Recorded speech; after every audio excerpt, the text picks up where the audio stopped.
சாய் பக்தர்களுக்கு என் அன்பு வணக்கங்கள். ஓம் சாய்ராம். என் அன்பு குழந்தை, உன் வாழ்வில் பயம், கவலை இவைகளை நேசிக்க நீ கற்றுக்கொண்டு விட்டால் உன் வாழ்க்கை பயம் இல்லாமல் போய்விடுமா? நான் கூறப்போகும் வார்த்தைகள் மீது நம்பிக்கை வைத்து செயல்படு. நீ உயர்ந்த நிலையில் அடைந்து விடுவாய். உன் வாழ்க்கையில் எதற்கெடுத்தாலும் காரணங்களை தேடாதே. அதற்கு பதிலாக இவ்வாறு நினைத்துக்கொள், என்ன வாழ்வில் நடந்தாலும் அதற்கு ஒரு காரணம் இருக்கும் என்று உன் சாயப்பாவை முழுமையாக நம்பு.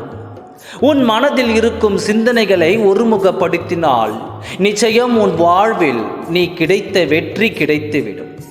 உன் மனதில் உள்ள நிம்மதியை தொலைக்க காரணம் தேவையில்லாத விஷயங்களை எண்ணி அதையே நினைத்து கொண்டு வருகிறாய். உன் குண நலன்களால் ஒரு விஷயம் உன்னை பாதிக்கப் போகிறது என்றால் உன்னை அது ஆளப் போகிறது என்று அர்த்தம். நீ என்னிடம் வைத்த அன்பின் மீதும் பக்தியின் மீதும் எந்த ஒரு குறைபாடும் கிடையாது. அது மிக தூய்மையானது. உன் எண்ணங்கள் தான் உன்னை கஷ்டப்படுத்துகிறது, உன்னை கவலை கொள்கிறது. நிச்சயம் அதை உன்னிடத்தில் இருந்து நான் வெளியேற்றுவேன். உன்னை நிம்மதியாக வாழ வைத்து அருள் புரிவேன். என் அருள் எப்பொழுதும் உனக்கு கிடைக்கும். உனக்கு நல்லதே நடக்கும். ஓம் சாய்ராம். நன்றி, வணக்கம்.